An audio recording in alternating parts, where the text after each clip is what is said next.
탄핵 소추위원이었던 박범계 의원님, 김관영 의원님, 장재현 의원님 세 분과 함께 이야기 나누고 있습니다. 장재현 의원님만 계속 검색어에 올라오고 있어요. 많은 분들이 궁금하셨나 봐요. 글쎄 이제 사실은 제가 이번에 저희 아들 문제를 겪으면서 너무 내 방식대로 저의 방식대로 이렇게 아들을 이렇게 이끌어 가려고 했던 것들이 참 제가 저도 90대 사람이구나라는 말을 느꼈고 이제는 제가 뭐 이렇게 할 수 있는 방법은 없고 이렇게 지켜보면서 다만 우리 아들이 나이에 맞는 행동을 하면서 자기가 원하는 자아를 실현했으면 좋겠다는 생각을 해봅니다. 네. 힘내십시오. 감사합니다. 네, 저도 아들 3명이 있는데 네. 언제 터질지 모르는 화약고입니다. 항상 네, 아들은 다 할 거예요. 네. 저도 항상 걱정하고 삽니다. 어제 일요일 날 이제 서울로 올라오는데 우리 아들 고등학교 1학년짜리 아들이 장재현 의원님 아들 뜨고 있다고. 다시. 예, 그래서 제가 오늘 여기 뉴스 공장 같이 출연한다고 하니까 격리해 주라고 우리 아들이 그러더라고요. 떠진 건 힘내세요. 네. 아니 근데 이번에 이제 그 일 터지고 나서 아니 야당 의원님들이 막 문자가 오시는 거예요. 네. 괜찮다 용기 내라 그러시면서 그래서 야, 이 왜 야당 의원님들이 이렇게 격려를 해주시나 싶었는데 하여튼 이번에도 야당 선배님들 참 감사드립니다. 자유한국당에서는 연락 없어요? 고맙다고. 자, 앞 이야기 마무리하자면 전 대통령이네요. 이제 박근혜 전 대통령이 청와대 떠나서 사저에 가면서 메시지를 대리로 냈잖아요. 네. 그 메시지에 대한 논평 간단하게 하고 네네네. 다른 주제로 넘어가겠습니다. 자, 순서를 해주세요. 다시. 순서가 접니까? 예. 그래서 박근혜 대통령, 전 대통령 국민 감정 건드리는 데는 재주가 있으신 분이에요. 예, 저는 제가 이제 다른 방송에 나가서 예측을 대통령 메시지가 없길래 메시지가 나온다면은 어떡할 것 같느냐라는 질문을 듣고서 주문은 이번에 이제 헌재 재판에 주문과 이유가 있지 않습니까? 네. 이유를 먼저 쫙 얘기한 다음에 마지막에 피청구인 대통령 박근혜를 파면한다. 이게 네. 주문인데 주문은 헌재 결과의 승복, 이유는 불복. 이렇게 모순된 메시지가 나올 가능성이 높다 이렇게 판단했는데 뭐 비슷하긴 했어요. 예를 들어서 안고 가겠다. 네. 이거는 마치 이제 승복하는 그런 메시지였는데 네.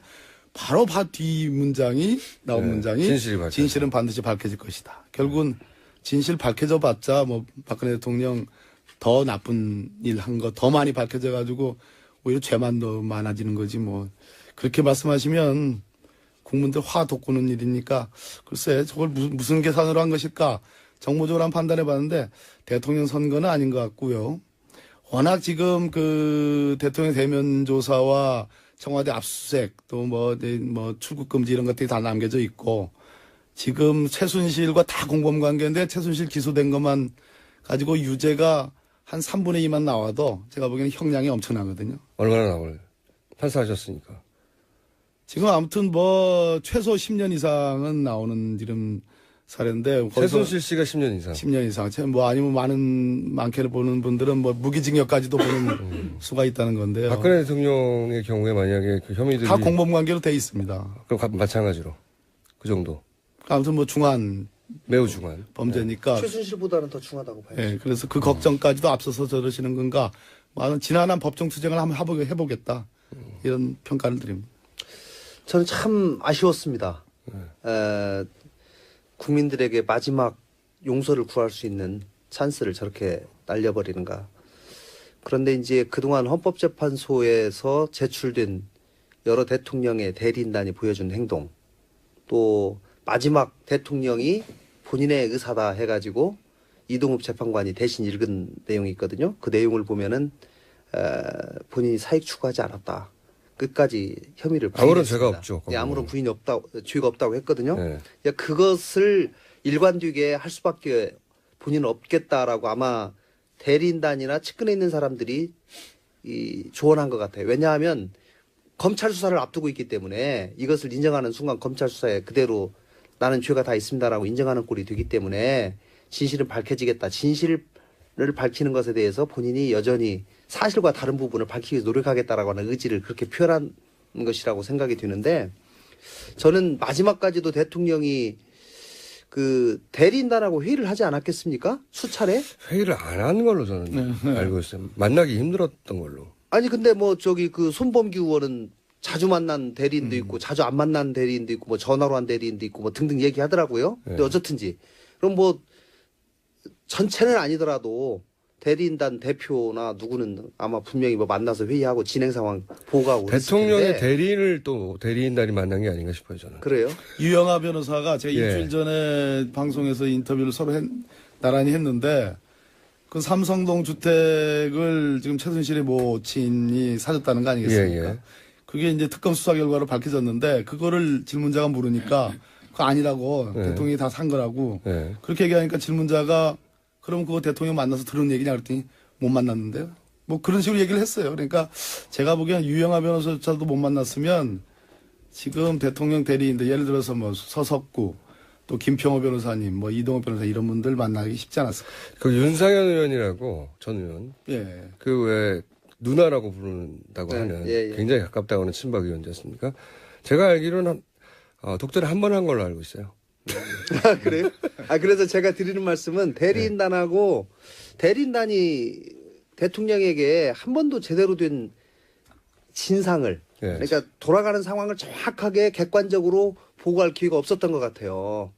만약에 저한테 물어봤더라면은 인용이 될 가능성이 높으니까 빨리 사절을 수리하십시오. 내가 이렇게 좀 그것도 서두르십시오 얘기를 했을 텐데 그 본인도 끝까지 정확한 상황 판단을 못 하신 것이 아닌가 싶습니다. 알겠습니다. 메시지 어떻게 보셨어요? 근데 저는 이제 지난주 금요일 날 탄핵 인용 결판 나고 주말 동안 좀 찹찹했거든요. 사실은 그게 물론 뭐 대한민국을 위해서 탄핵 인용이 되는 게 다행이라고 생각을 했지만 개인적으로 어떻게 보면 좀 짠한 마음이 있었어요. 사실 어떻게 보면 저희들이 노력해서 만든 대통령인데 이렇게 탄핵된 거라서 주말 동안 짠했는데 어저께 밤에 불복 메시지를 들으니까 네.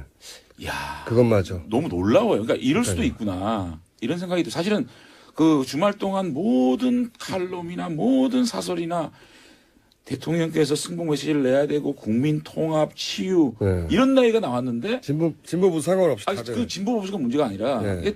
불복 메시지가 나오니까 야 이거 왜 이러실까 정말 이런 마음도 들었고 사실은 시기나 그러니까 이번에 메시지가 나온 시기나 방법, 내용 전부 다 좀 놀라웠어요. 사실은 시기도 탄핵 인용이 되면 바로 나왔어야죠. 직접 이렇게 통합 메시지가 나와야 되고 또 방법도 본인이 직접 좀 나오셔야 그러니까요. 되는데 또 전 청와대 대변인을 통해서 말씀하시고 내용도 불복 메시지란 말이죠. 그래서 가장 이것이 큰 패착이 최순실 씨가 지금 감옥에 있다 보니까 연락에 예, 지지할 사람이 제대로 된 없어가지고. 어드바이스를 이런 것들이 저는 뭐 국론 구원을 분열이니 못한 것 진보 같아요. 보수가 나눠지니 이런 거에 큰 영향은 없을 거라고 봐요. 대부분의 국민들이 승복을 해야 된다는 성숙한 시민들이기 때문에 그런데 다만 보수 진영 내에서 조금 이렇게 친박이냐 비박이냐 요런 좀 그 어떻게 보면 갈라치기 이런 것들 아니겠냐. 그래서 결국은 소수 친박 또 지역색 요런 걸로 끝까지 정치를 하시겠다는 뜻으로 보여지는데 저는 바른정당 입장에서는 오히려 자유한국당에다가 자 그러면 헌재 판결에 대해서 승복하느냐 승복하지 않느냐에 대해서 의원 각각이 이제는 입장을 밝힐 때다. 그러니까 이 대통령께서는 불복하신다니까 자 같이 불복하실 것이냐 같이 승복하실 것이냐에 대해서 분명한 입장을 좀 밝혀서 이제는 보수가 어떻게 보면 헌재를 불복하는 세력과 헌재 판결을 승복하는 세력이 정확하게 나눠져서 이제 보수도 재건해야 될 시점이 오지 않았나 그 얘기는 생각합니다. 예. 어제 그 승복할 수 없다 사실상 그 입장 발표를 민경욱 의원을 통해서 했다는 것이 굉장히 예, 중요하다고 전 대변인. 생각합니다. 예.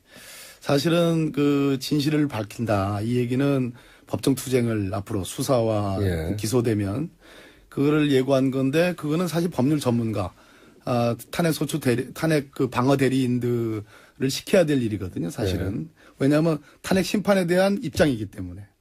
근데 정치인을 골랐고 그중에서 친박 의원을 골랐고 그중에서 청와대 대통령으로 계실 때의 대변인으로 썼던 인물을 골랐던 얘기예요. 예.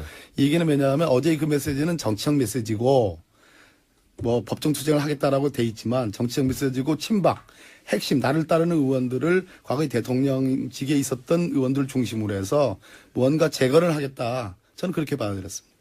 근데 그게 저는 그 메시지가 그 재건을 하겠다고 하는 본인들의 의지에 스스로 총을 쏘는 자살에 가까운 메시지였다. 이거 그래서 모일 수가 있겠어요? 사실은? 그 중도와 네. 또는 야당을 지지하는 지지자들을 놓고 본다면 어제 그 메시지는 분명히 에라죠. 그러나 대선을 생각하지 않고 아까 그 시간이 가면 진실은 밝혀지니까 이 시간이 간다는 그 시간 타임 스케줄이 저는 대선을 목표로 한 것은 아니라고 보여져요. 그 그렇겠죠. 뒤를 겨냥한다면 극소수일지라도 열성적인 자기 지지자들에 대한 메시지로서는 뭐 그나마 근데 그들이 힘을 가지려면 나머지 사람들 중에 애초에 동정심을 가졌던 분들이 따라 붙어줘야 되는데 그거 틀렸죠. 예, 스스로 털어내는 근데 이제 제가 어저께 대통령 메시지 나온 다음에 그 자유한국당의 상임 고문님 원로분하고 한번 통화를 했었는데 솔직히 이런 말씀을 하시더라고요. 마지막 신라같이 남은 희망을 잘라버리는. 대선에서 그 희망을 예. 이제는 보수가 집권하는 데는 물건 같다. 이제 보수가 정말 국민들한테 어떻게 이 대선을 통해서 다시 각인시키고 하는 재정립이 필요한 거지.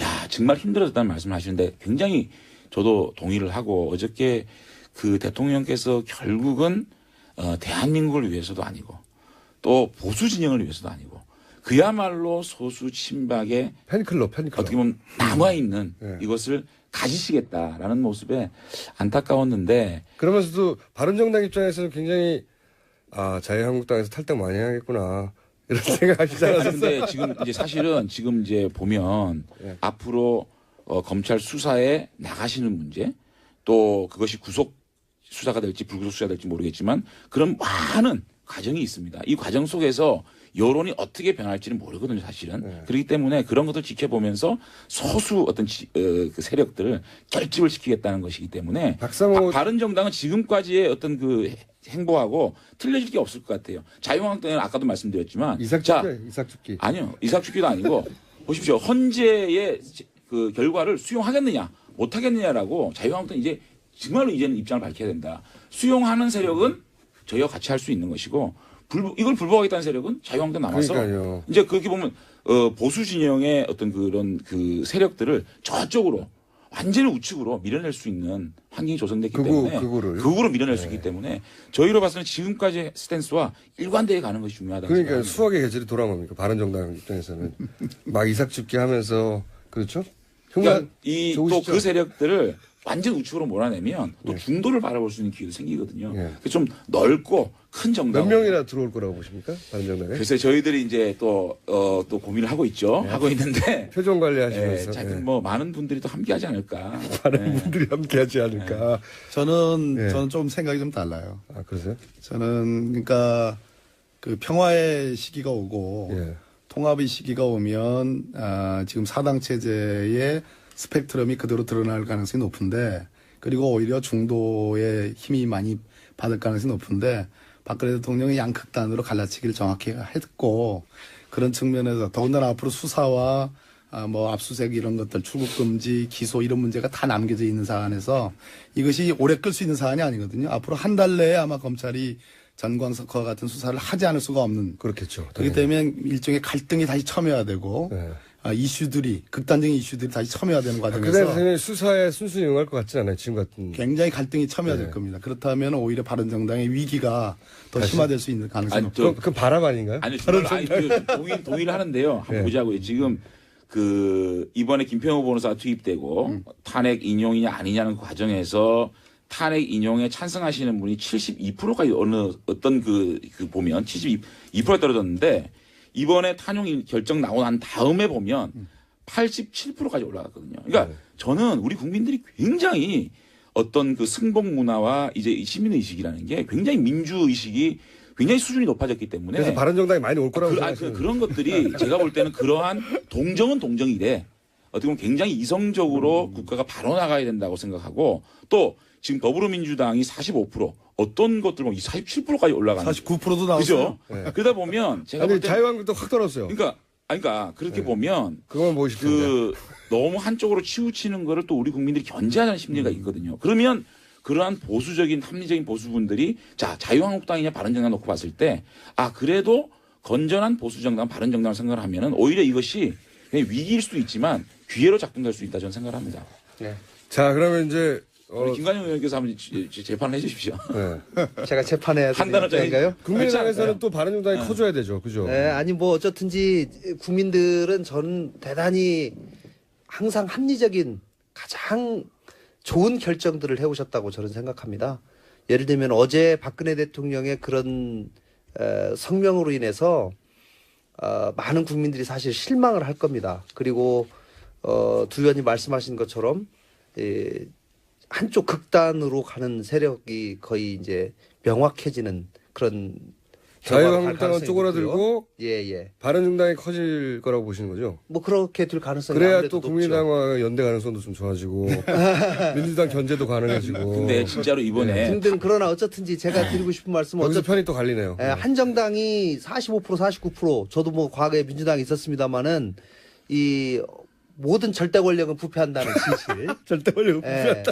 그리고 항상 여기서 갖다 견제하고 그렇죠. 견제는 필요하죠. 적절한 네. 균형이 필요하다라고 하는 말씀. 아니 근데 제가 한마디만 이게 아주 분위기 좋아요. 계속 싸우세요. 모순이 잠깐만요.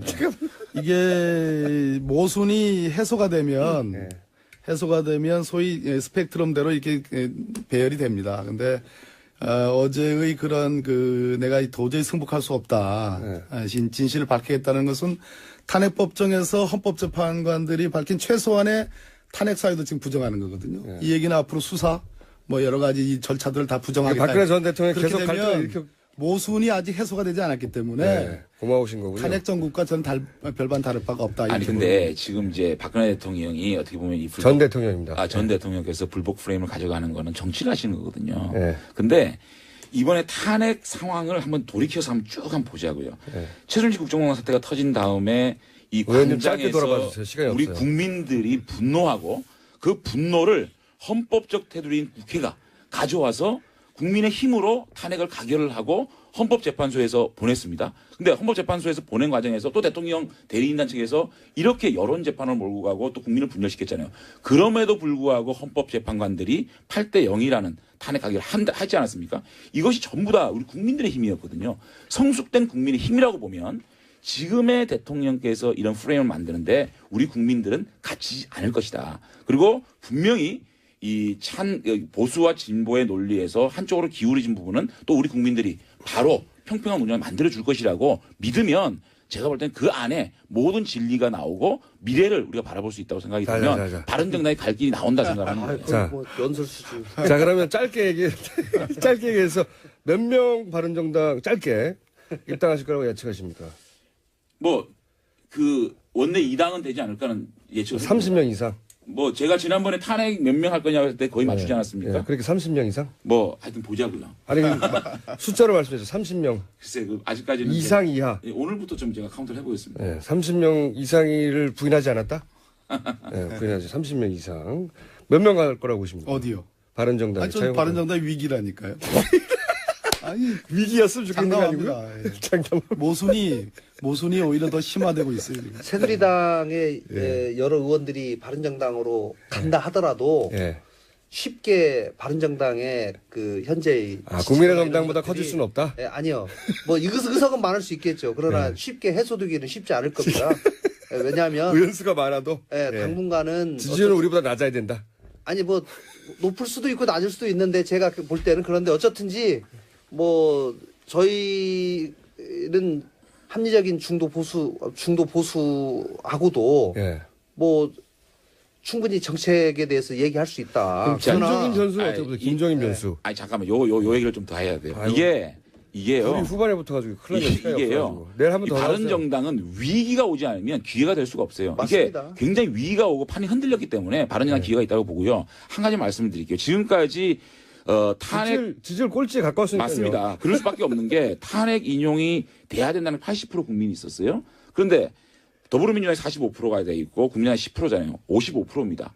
25%에 이 바른정당을 지지할 수 있는 분들이 있는데도 불구하고 저희가 5%밖에 안 되는 거는 저희들이 지금까지 양극단의 논리에서 저희들이 조금 차별화시키지 못한 그런 패착이 있었거든요. 그래서 이제 대표와 최고위원 지도부가 다 이번에 사퇴를 했고 이제는 사퇴한 이유가 뭔가요? 아니 근데 담자는 거죠. 그러니까 자유한국당에서 많이 와서 여기 아니 그건 아니고요. 누굴 담은 자유한국당이든 중도세력이든 간에 저희가 비우는 마음으로 가야 그러니까 바른정당을 우리가 처음에 뭐 창당을 했고 창당 발기인이었기 때문에 저희가 주인이다가 김종인 대표 아니고 거기 오라는 거예요? 주인을 비워드릴 테니까 이제 그러니까요. 이 정당을 정말 아까 국민의 정당, 대중정당으로 가자는 마음에서 비우는 거거든요. 김종인 전 대표 변수 이제 변수가 되나요? 그러니까 저희들은 제가 볼 탄핵을 찬성한 80% 중에 민주당과 국민의당을 지지하는 사람 빼고 25% 이것부터 바로 복원을 하게 되면 저희 탄력을 받을 거라고 이제 생각합니다. 김종인 전 대표의 이제 화두가 결국은 개헌론 또는 네. 임기 단축론을 근거로 해가지고 일종의 이제 반문 반박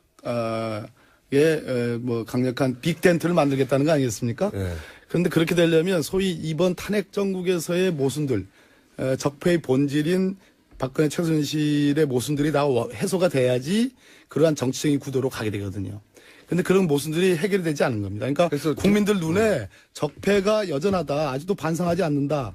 그리고 검찰 수사가 남아있다. 저는 계속 탄핵 정국이라 보는 겁니다. 그러니까 적폐가 청산되지 않고서는 지금 말씀드리는 그 하시는 그런 정치 공학적인 그러한 배열들이 쉽지 않다라는 말씀입니다. 김종인 전 대표의 변수는 그다지 파괴력이 없을 것이다. 국민들 관심이 박근혜 대통령의 아주 일부 지지와 나머지 저분을 앞으로 어떻게 할 것인가에 대한 관심으로 남아있는데 개헌 얘기가 그렇게 말빨이 맥히겠습니까? 자, 김종인 전 대표에 대한 변수는 어떻게 보시고 국민의당에서? 김종인 대표가 상당한 역할을 해서 네. 나름 본인의 생각하는 개헌 문제라든가 경제민주화 문제를 제대로 실현해내시려면 본인이 킹이 되시겠다는 것을 접는 순간 그건 가능해진다고 직접 저는 출마하실 것 생각합니다. 같기도 한데요. 예, 그런데 본인이 직접 나서겠다, 대선 주자로 나서겠다고 하는 순간 예, 굉장히 더 복잡해지고. 아, 그러니까 쉽지 않을 안철수 전 대표를 도와야지 옆에서 본인이 직접 나가면 안 된다 이거죠.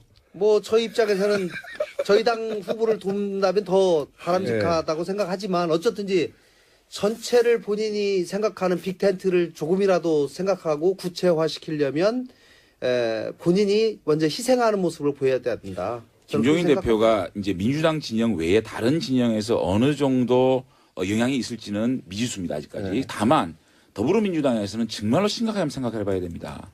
김종인 대표가 경제민주화를 이루기 위해서 박근혜 대통령을 만들었습니다. 그럼에도 불구하고 박근혜 대통령께서 경제민주화를 이룰 의지가 없었기 때문에 더불어민주당을 도와서 그럼 더불어민주당에서 경제민주화를 실천해보겠다고 가셨지 않았습니까? 그리고 이번 20대 총선에서 김종인 대표의 역할을 또 역량 부정할 수가 없지 않습니까? 다른 정당을 오시는군요. 잠깐만요. 그럼에도 불구하고 더불어민주당에서 경제민주화의 의지가 없다고 생각이 다 나온 거 아닙니까? 그것도 국회의원을 내려놓고 나왔거든요. 그 부분에서 더불어민주당에 대한 타격은 불가피할 거라고 보고 다만 이 경제민주화는 상징성을 가진 분위기고 대한민국이 앞으로 가야 될 경제가 좀 더 공정하고 좀 더 우리 국민들의 어떤 양극화를 해소해야 된다는 측면에서는 이분이 가진 파괴력은 분명히 존재하는데 이것을 어떻게 이것이 정말로 국민적인 어떤 그 역할을 할 것이냐에 대해서는 조금 의문이 있지만 더불어민주당은 진짜 심각하게 한번 생각할 필요가 있다 생각합니다. 더불어민주당 걱정하시기에는 지금 바른정당이 너무 급하고요.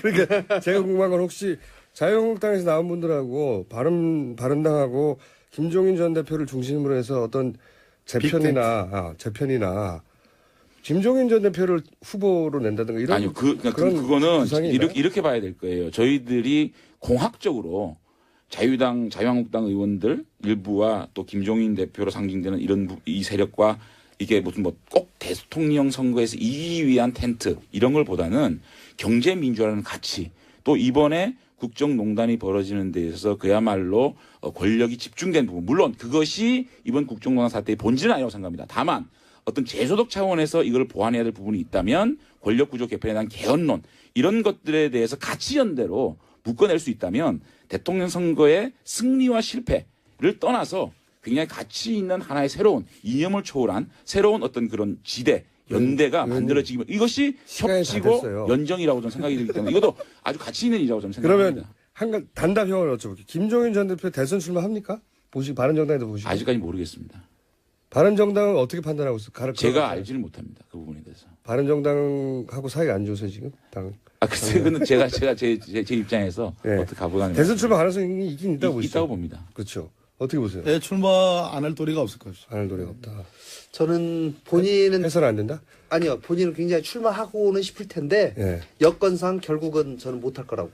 자, 마지막 질문인데, 이거 아무래도 고정 코너로 만들어야 될 것 같은 생각이 드는데, 이 세 분 대선 전국 2달 동안, 앞으로 이 대선 정국에서 바른정당의 전략은 뭔가요? 간단하게 각 정당의 전략을 일단 저희 바른정당은 짧게 결국은 이게 무슨 뭐 대통령 선거의 승패에 너무 무게를 두면 안 된다. 승패 무게를 정말 왜냐면요. 승패 무게를 둬야 되는 거 아니 아닙니까? 근데요. 선거에서는 예. 사실은 민주주의라는 게 잘못했으면 바뀌는 게 맞거든요. 그거를 우리가 국민들의 어떤 그 시민의 좀 인정하는 가운데서 정말 보수가 가야 될 길을 국민들에게 오롯이 제시하는 거.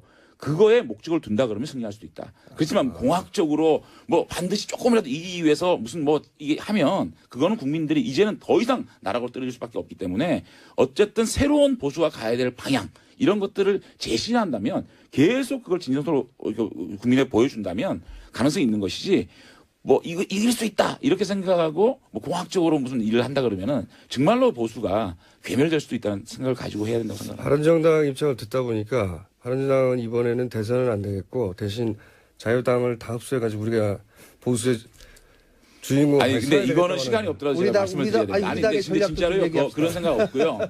저희는 그런 진정성을 가질 때 네. 승리할 수 있는 거지 승리할 수 있다라고 생각하고 덤비면은 이거는 본질이 아니라고 생각해요. 자, 지지율이 너무 낮으니까요 지금은. 국민의당은 창당 정신으로 정치단도 돌아가야 된다고 아닙니까? 생각합니다. 저희는.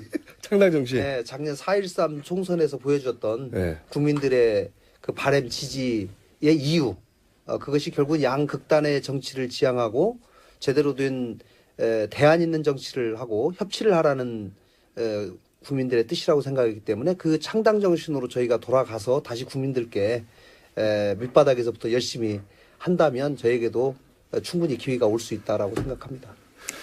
더불어민주당은 뭐 여유가 시종일관 넘칩니까? 아닙니다. 그렇지 않습니다. 절대 그렇지 않고 사실 박근혜 대통령이 지금 나오시면서 어떠한 제스처와 어떠한 이미지를 국민에게 주느냐가 사실 중요한 대목이었는데 모순이 아직 해소되지 않았다. 이 얘기는 뭐냐면 적폐청산에서 정의를 어느 정도 회복하는 데는 헌재의 탄핵 결정으로 기여를 했지만 적폐의 근원적인 원인, 문화와 제도를 개선하고 궁극적으로 그것이 국민의 이익이 된다는 것. 예를 들어 적폐를 청산하는 것이 일자리의 창출과 연결되어 있습니다. 이렇게 얘기하면 지금은 국민들이 무슨 소리야 잘 모르겠는데 이럴지 모릅니다. 그러나 적폐 청산이 사실은 경제 회복과 민생을 살리는 데에 연결이 돼 있다는 말씀을 드리고 그런 쪽에 더불어민주당은 갈 거다 이런 말씀 드리겠습니다. 더불어민주당은 굉장히 여유가 있으시고 그렇지 않습니다.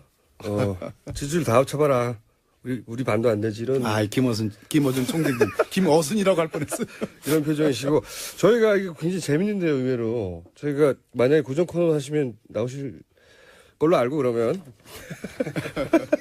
자 지금까지 탄핵소추위원분들입니다 다. 네 박범계 의원, 김건영 의원, 장재현 의원 세 분과 함께했습니다. 감사합니다. 고맙습니다. 네, 고맙습니다.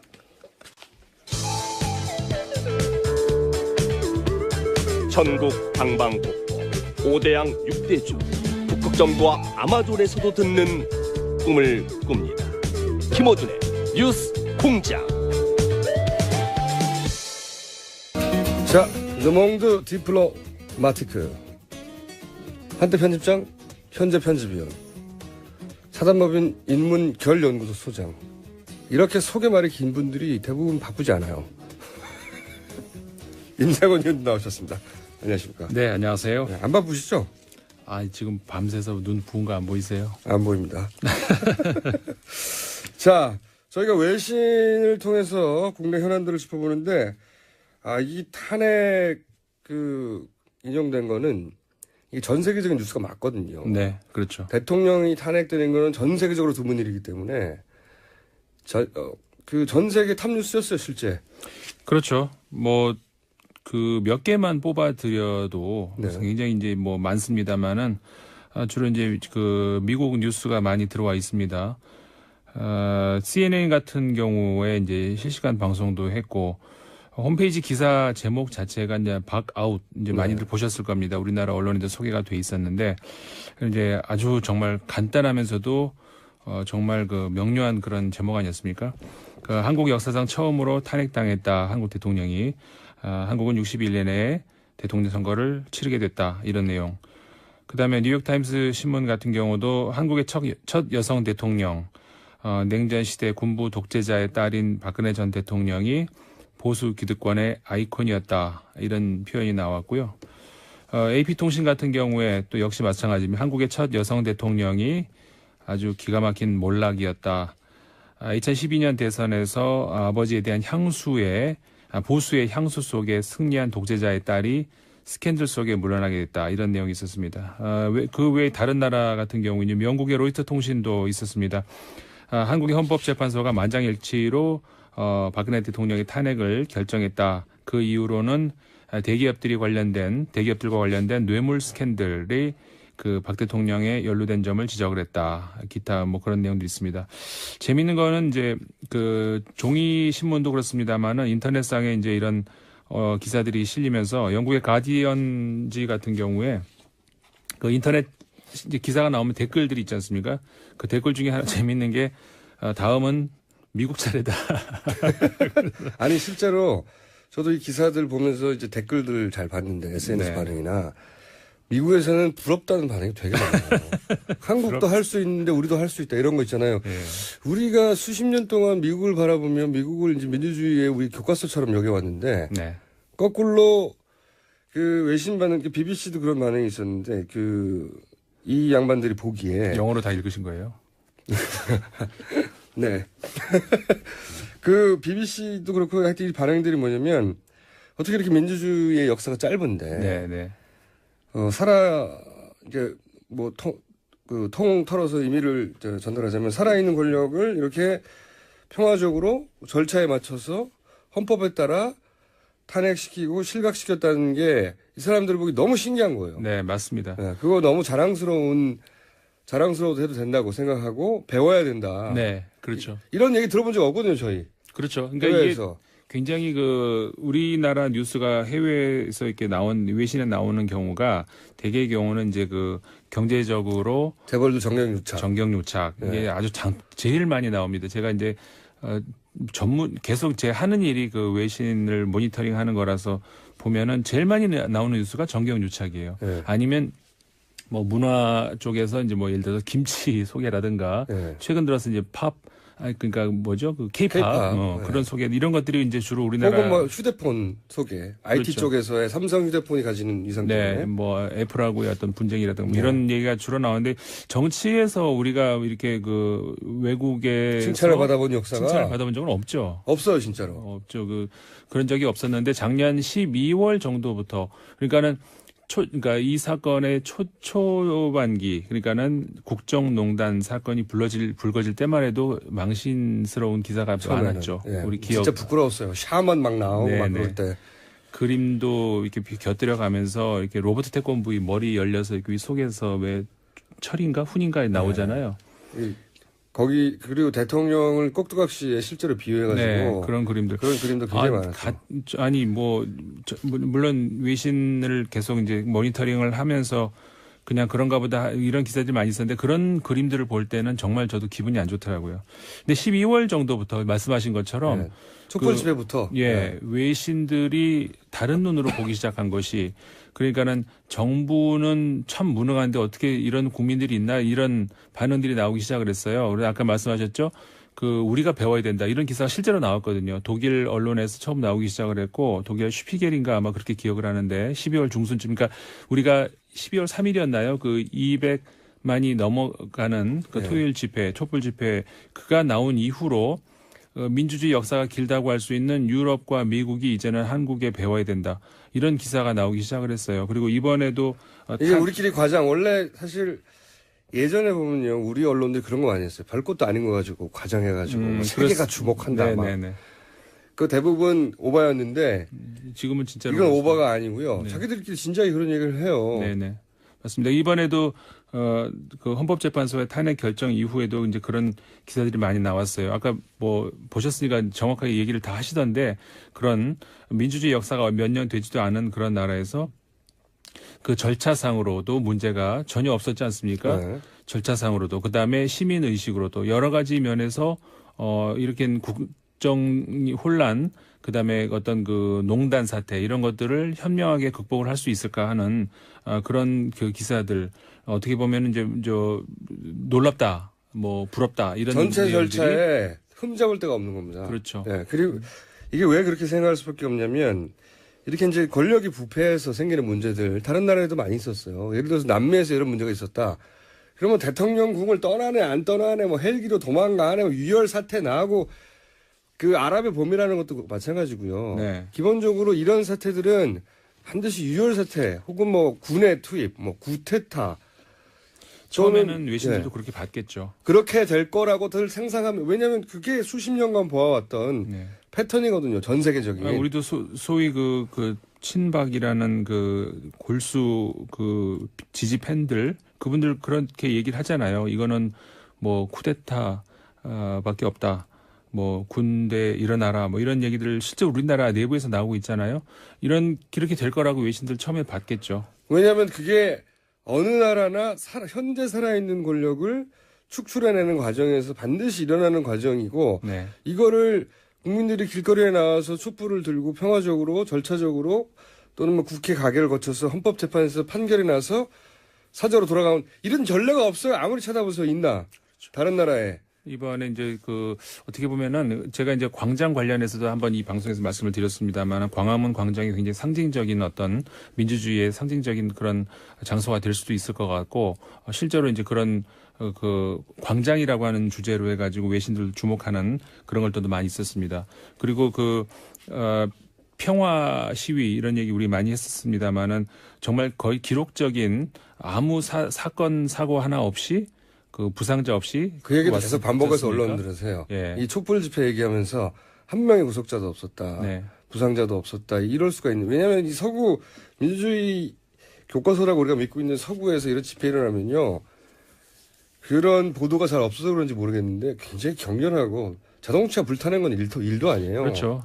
제가 프랑스에서 이제 근무하고 있을 때도 제가 본 사실만 들어도 뭐 엄청난 그 경찰은 당연히 이제 방망이를 들고 다니고 네. 시위가 일어나면 주변 가게들 창문 다 깨지고요. 이게 굉장히 시위라 하면은 이제 그런 폭력 사태를 기본적으로 연상하죠. 연상을 할 수밖에 없는데 한마디로 새로운 문화죠. 새로운 시위 문화를 보여줬다는 저는 그런 이 거. 촛불 집회는 노벨 평화상을 받아야 된다. 진짜 그 생각 못했는데 그럴 수도 있겠는데요. 네. 노벨 평화상 2017년 노벨 평화상의 강력한 후보로 남들이 안 밀면 제가 밀 생각입니다. 그래도 되겠어요. 아니 다들 가치가 있고 네, 네. 결과도 만들어냈기 때문에 제가 보기에는 이 촛불 집회 자체가 네. 노벨 평화상의 대상이 분명히 될 거라고 보고요. 특정 인물이 아니더라도 네, 수상 가능성이 대단히 높기 때문에 여기서 남은 유일한 문제는 뭐냐면 누가 가서 받느냐. 저는 그건 이 아직 멀어서 후보를 강력하게 추진해서 네. 후보가 되면 제가 대신 가서 받을 것 같아요. 뭐 그리고 이제 뭐 여러 가지 있습니다만은 특히 그 AP 통신에서 또 그 한 가지 그 반응을 나온 거 우리가 또 주목할 필요가 있는 것 같습니다. 그러니까는 탄핵은 탄핵이고 그 다음에 그러면은 한국의 정치가 이제 어떻게 될 것인가. 그다음에 지금 그 개헌 문제 뭐 우리나라에서도 많이 나옵니다만은 개헌 이야기가 또 AP 통신에서 좀 언급이 됐어요. 그러니까 무슨 얘기가 있었냐면은 아이러니하다. 뭐가 아이러니하냐면 이 탄핵안 가결 사유가 87년 헌법에 대한 중대한 위반이었다는 것이었는데 헌법 수호 노력 직후에 개헌 논의가 나온다? 이건 좀 아이러니하다. 이런 반응이 나왔어요. 그것도 그들이 보기에도 아이러니하죠. 예. 네. 지금은 그 소위 문제가 됐던 범죄 행위들에 대해서 막 따지고 들어갈 것 같은데 갑자기 왜 정치권에서 개헌 얘기가 나오는지에 대한 의아함은 외국 언론들한테 있어요. 네. 그래서 이게 이제 뭐 우리도 한번 생각해 볼 문제가 아닌가 싶어요. 우리가 외신을 보는 그 뭐 또 목적이 그런 것 중에 하나도 있는데 이게 과연 제도의 문제인가 문화의 문제인가. 그러니까는 물론 이제 현 제도가 완벽하다는 그런 말씀을 드리는 건 아니고 물론 고칠 거리가 있긴 있는 것 같습니다만은 우리가 생각해 보면은 그 제도가 뭔가 잘못돼서 이런 일이 났다? 글쎄요. 그것보다는 우리 문화 안에 어떤 경직된 그다음에 그 제왕적인 어떤 뭐 보스를 모시는 그런 문화가 자리 잡고 있어서 그게 대통령을 우리가 생각하는 국민들 안에서도 그런 게 있는 것이 아닌가 이런 생각을 외신들도 보고 있거든요. 우리가 국민들도 한번 생각을 해볼 필요가 있는 것 같습니다. 그리고 이제 예를 들어서 그 닉슨도 이런 과정을 거쳐서 탄핵된 게 아니거든요. 본인이 그런 절차에 들어갈 것 같으니까 사임을 한 것이지. 그렇죠. 네. 이런 전례는 정말 찾기 어렵고 앞으로도 계속 회자될 것이고 노벨 평화상 받아야 된다고 보고 좀 재밌었던 것은 일본의 반응이에요. 네. 일본의 반응은 뭐랄까 어떻게 이게 가능하지? 좀 약간 부정적인 뉘앙스요. 예. 왜냐하면 일본의 방송들은 보니까 타등에 기각될 거라고 생각하고 있더라고요. 기각되었으면 좋겠다 싶은 마음이 반영된 건지 뭐랄까 그 일본에서 불가능하지 않습니까 이게. 그러니까 전 두 가지로 볼 수 있을 것 같아요. 일본 사회 같은 경우가 일단은 그 시민 사회라고 할 수 있는 어떤 그런 운동이 우리나라보다 적죠. 굉장히 그러다 약해졌죠. 보니까 예. 전체적으로 사회가 이제 이렇게 우리나라보다 뭐 이렇게 보수화됐고. 예. 예. 좋게 말하면 안정적인 건데 이게 좋게 볼 만한 것은 아닌 게 사회가 변화가 없는 거죠. 그래서 이제 그런 면도 있고 그다음에 또 하나 현실적으로 정치적으로 만약에 이제 한국의 정부가 바뀐다던가 정권이 바뀌었을 때 다시 시작해야 되는 일본 입장에서는 그렇죠. 현 정부 입장에서 보자면 안 좋은 상대가 될 수도 있는 그렇죠. 거죠, 파트너가. 자, 네. 오늘 여기까지 해야 될 것 같습니다. 지금까지 르몽드 디플로마티크 편집위원 임상훈 위원이었습니다. 감사합니다. 네, 감사합니다. 저는 김어준이었습니다. 내일 다시 뵙겠습니다. 안녕. 탄핵 소추위원이었던 박범계 의원님, 김관영 의원님, 장재현 의원님 세 분과 함께 이야기 나누고 있습니다. 장재현 의원님만 계속 검색어에 올라오고 있어요. 많은 분들이 궁금하셨나 봐요. 글쎄 이제 사실은 제가 이번에 저희 아들 문제를 겪으면서 너무 내 방식대로 저의 방식대로 이렇게 아들을 이렇게 이끌어 가려고 했던 것들이 참 저도 90대 사람이구나라는 말 느꼈고 이제는 제가 뭐 이렇게 할 수 있는 방법은 없고 이렇게 지켜보면서 다만 우리 아들이 나이에 맞는 행동을 하면서 자기가 원하는 자아를 실현했으면 좋겠다는 생각을 해봅니다. 네. 힘내십시오. 감사합니다. 네, 저도 아들 3명이 있는데 네. 언제 터질지 몰라 화약고입니다. 항상 네, 아들은 다 걱정- 할 거예요. 예. 저도 항상 걱정하고 삽니다. 어제 일요일 날 이제 서울로 올라오는데 우리 아들 고등학교 1학년짜리 아들이 장재현 의원님 아들 뜨고 있다고. 다시. 예, 그래서 제가 오늘 여기 뉴스 공장 같이 출연한다고 하니까 격리해 주라고 우리 아들이 그러더라고요. 떠진 건 힘내세요. 아니 근데 이번에 이제 그 일 터지고 나서 아니 야당 의원님들이 막 문자가 오시는 거예요. 괜찮다 용기 내라 그러시면서 그래서 야, 이 왜 야당 의원님들이 이렇게 격려를 해주시나 싶었는데 하여튼 이번에도 야당 선배님들 참 감사드립니다. 자유한국당에서는 연락 없어요? 고맙다고. 자, 앞 이야기 마무리하자면 전 대통령이네요. 이제 박근혜 전 대통령이 청와대 떠나서 사저에 가면서 메시지를 대리로 냈잖아요. 네. 이 메시지에 대한 논평 간단하게 하고 네네네. 다른 주제로 넘어가겠습니다. 자, 순서를 해주세요. 다시. 순서가 접니까? 예. 그래서 박근혜 대통령, 전 대통령, 국민 감정 건드리는 데는 재주가 있으신 분이에요.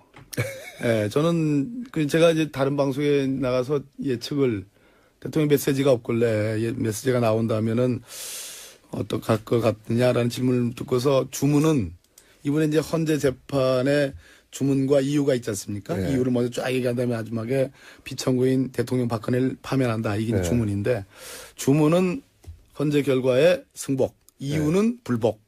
이렇게 모순된 메시지가 나올 가능성이 높다 이렇게 판단했는데 뭐 비슷하긴 했어요. 예를 들어서 안고 가겠다. 네. 이거는 마치 이제 승복하는 그런 메시지였는데 바로 뒤 문장이 나오는 거에 큰 영향은 없을 거라고 봐요. 대부분의 국민들이 승복을 해야 된다는 성숙한 시민들이기 때문에 그런데 다만 보수 진영 내에서 조금 이렇게 친박이냐 비박이냐 요런 좀 어떻게 보면 갈라치기 이런 것들 아니겠냐. 그래서 결국은 소수 친박 또 지역색 요런 걸로 끝까지 정치를 하시겠다는 뜻으로 보여지는데 저는 바른정당 입장에서는 오히려 자유한국당에다가 자 그러면 헌재 판결에 대해서 승복하느냐 승복하지 않느냐에 대해서 의원 각각이 이제는 입장을 밝힐 때다.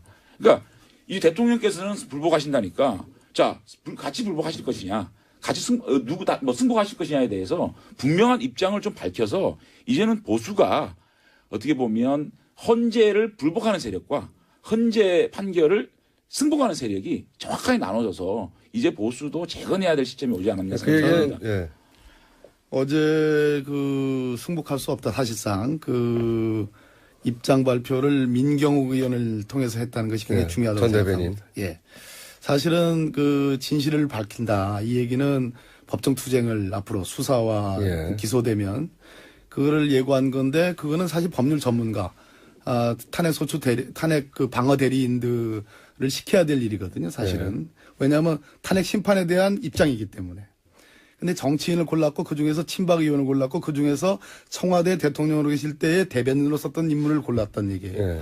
이 얘기는 왜냐하면 어제 그 메시지는 정치적 메시지고 뭐 법정 투쟁을 하겠다라고 돼 있지만 정치적 메시지고 친박 핵심 나를 따르는 의원들을 과거에 대통령직에 있었던 의원들 중심으로 해서 무언가 재건을 하겠다. 저는 그렇게 받아들였습니다. 근데 그게 저는 그 메시지가 그 재건을 하겠다고 하는 본인들의 의지에 스스로 총을 쏘는 자살에 가까운 메시지였다. 이거 그래서 모일 수가 있겠어요? 사실은? 그 중도와 네. 또는 야당을 지지하는 지지자들을 놓고 본다면 어제 그 메시지는 분명히 에라죠. 그러나 대선을 생각하지 않고 아까 그 시간이 가면 진실은 밝혀지니까 이 시간이 간다는 그 시간 타임 스케줄이 저는 대선을 목표로 한 것은 아니라고 보여져요. 그 그렇겠죠. 뒤를 겨냥한다면 극소수로 일지라도 열성적인 자기 지지자들에 대한 메시지로서는 뭐 그나마. 근데 그들이 힘을 가지려면 나머지 사람들 중에 애초에 동정심을 가졌던 분들이 따라 붙어줘야 되는데 그거 그걸 틀렸죠. 예, 스스로 털어내는.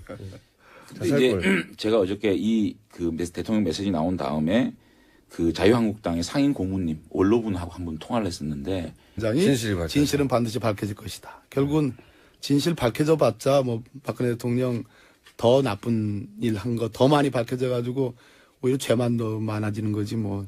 그렇게 말씀하시면 국민들 화 돋구는 일이니까 글쎄 저걸 무슨 계산으로 한 것일까 정무적으로 한번 판단해 봤는데 대통령 선거는 아닌 것 같고요.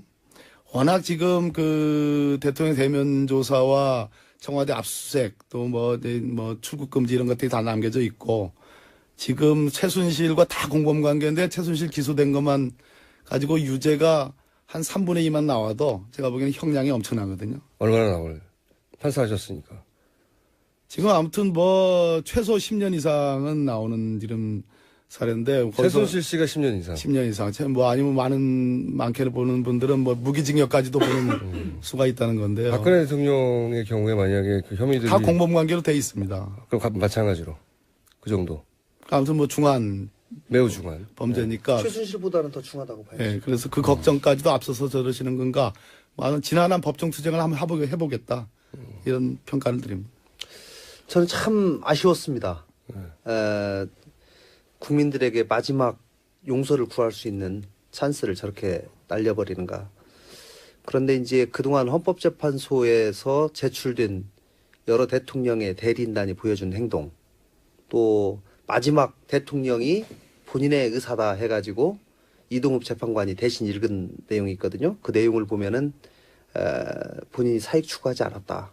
끝까지 혐의를 아무런 부인했습니다. 죄가 없죠. 예, 아무런 부인이 죄가 없다고 했거든요. 네. 그것을 일관되게 할 수밖에 본인은 없겠다라고 아마 대리인단이나 측근에 있는 사람들이 조언한 것 같아요. 왜냐하면 검찰 수사를 앞두고 있기 때문에 이것을 인정하는 순간 검찰 수사에 그대로 나는 죄가 다 있습니다라고 인정하는 꼴이 되기 때문에 진실은 밝혀지겠다. 진실을 밝히는 것에 대해서 본인이 여전히 사실과 다른 부분을 밝히기 위해서 노력하겠다라고 하는 의지를 그렇게 표현한 것이라고 생각이 드는데 저는 마지막까지도 대통령이 그 대리인단하고 회의를 하지 않았겠습니까? 수차례? 회의를 안 하는 걸로 저는 알고 있어요. 만나기 힘들었던 걸로. 아니 근데 뭐 저기 그 손범규 의원은 자주 만난 대리인도 있고 자주 안 만난 대리인도 있고 뭐 전화로 한 대리인도 있고 뭐 등등 얘기하더라고요. 근데 네. 어쨌든지 그럼 뭐 전체는 아니더라도 대리인단 대표나 누구는 아마 분명히 뭐 만나서 회의하고 진행 상황 보고하고 대통령의 대리인을 또 솔직히 이런 말씀을 하시더라고요. 마지막 신라같이 남은 희망을 잘라버리는. 대선에서 그 희망을 네. 이제는 보수가 집권하는 데는 물건 같다. 이제 보수가 정말 국민들한테 어떻게 이 대선을 통해서 다시 각인시키고 하는 재정립이 필요한 거지.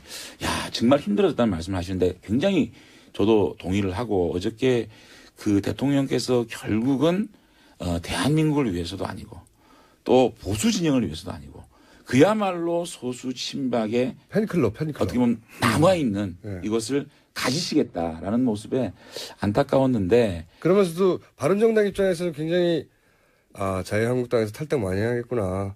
이런 생각하시지 않았어요? 근데 지금 이제 사실은 지금 이제 보면 예. 앞으로 검찰 수사에 나가시는 문제 또 그것이 구속 수사가 될지 불구속 수사가 될지 모르겠지만 그런 많은 과정이 있습니다. 이 과정 속에서 여론이 어떻게 변할지는 모르거든요, 사실은. 네. 그렇기 때문에 그런 것들 지켜보면서 소수 어떤 그 세력들을 결집을 시키겠다는 것이기 때문에 박상호 바른정당은 지금까지의 어떤 그 행보하고 틀려질 게 없을 것 같아요. 자유한국당은 아까도 말씀드렸지만 이삭죽기. 아니요. 이삭축기도 아니고 보십시오. 헌재의 그 결과를 수용하겠느냐 못하겠느냐라고 자유한국당은 이제 정말로 이제는 입장을 밝혀야 된다. 수용하는 세력은 저희와 같이 할 수 있는 것이고 이걸 불복하겠다는 세력은 자유한국당 남아서 그러니까요. 이제 그렇게 보면 보수 진영의 어떤 그런 그 세력들을 저쪽으로 완전히 우측으로 밀어낼 수 있는 환경이 조성됐기 때문에 극우로 밀어낼 수 있기 때문에 저희로 봐서는 지금까지의 스탠스와 일관되게 가는 것이 중요하다고 그러니까 생각합니다. 수학의 계절이 돌아옵니까? 바른정당 입장에서는